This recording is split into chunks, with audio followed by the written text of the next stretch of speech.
Today, we're going to talk about a huge shift for local businesses. It's about moving past just paying for ads and starting to build real, lasting authority. We're going to break down how you can stop, just renting attention and actually start owning trust in your community, making your business the first one that everyone thinks of. So let's just start with a question that might hit a little close to home. You know you do exceptional work, your clients absolutely love you, but you still feel like a secret in your own backyard. It's a super frustrating place to be, and if you've ever felt that way, trust me, you are not alone. I mean, does any of this sound familiar? You're pouring money into marketing, but the results, they're kind of foggy, right? New people move into the neighborhood, and they have no idea you even exist. Your competitors are popping up first on Google. And even with fantastic service, word of mouth feels more like a slow drip than a flood. The issue here, I promise you, it's not your service, it's your positioning. So what is really going on? Well, it's so tempting to think you just need a bigger budget or you need to shout a little louder, but you're probably just caught in a common marketing trap. So in this section, let's explore why those traditional efforts just aren't cutting it. It's not about how good your work is, it's about the strategy you're using to connect with your community.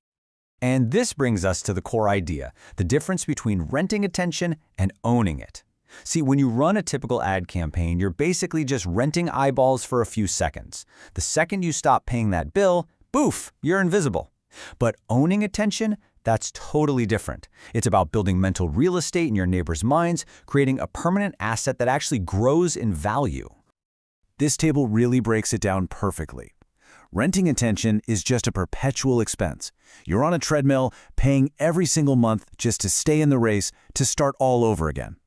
Owning attention through smart positioning, though, that's an investment. It's the difference between being seen as an annoying interruption and becoming a valued community partner. One's a cost that drains you, the other is an asset that builds you up. And here is the real danger of that whole rental model. When you're just another ad fighting for visibility, you start to look just like everyone else. And when customers can't tell the difference based on trust, what do? They default to the only thing left, price. This just pushes you right into a race to the bottom that you do not want to win. So how do you get out of that trap? Well, it takes a fundamental change in your strategy.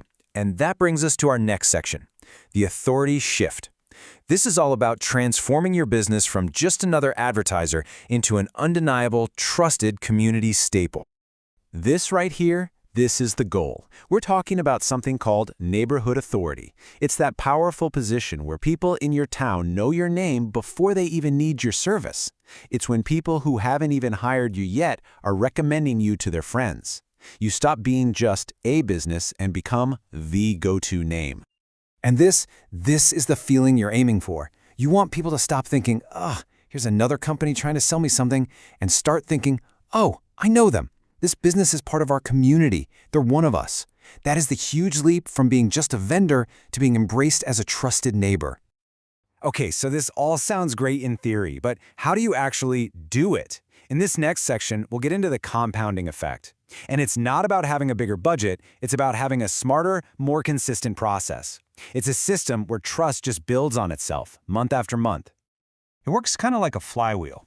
It starts with strategic visibility, showing up consistently in places your community already trusts. Then that constant presence builds familiarity, which breaks down that natural stranger barrier. Our brains are just wired to trust what we see often. Over time, that feeling of familiarity turns into real, genuine trust, which ultimately cements your authority, making you the default preferred choice. And you gotta know, building authority is a marathon, not a sprint. This timeline really shows it. In the first few months, you're just laying the groundwork. People are thinking, I think I've seen their name somewhere. By the 6-month mark, that turns into, wow, I keep seeing them everywhere. And by the end of the year, that starts translating into preference. They seem really established, let's call them. And after that, you're just solidifying your status as the local authority. Now, this whole approach requires you to completely change how you measure success. So for our final section, we're focusing on measuring what truly matters. It's time to move beyond that old, misleading scorecard of typical advertising and focus on the metrics that actually predict long-term growth and stability. Let's just compare the scorecards for a second.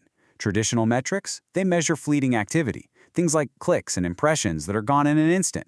But authority metrics, they measure equity, like what percentage of your market actually knows who you are, how fast are referrals coming in, are you able to command premium pricing without getting a ton of pushback? These are the numbers that define a truly healthy, dominant local business. And here's just a quick look at the potential financial payoff. I mean, a business relying on ads might be bringing in $9,000 a month. But after 12 months of building real authority, the referral rate climbs, their closing rate improves, their average project value doubles, that same business could now be generating over $40,000 a month. That right there is the power of shifting from renting attention to owning trust.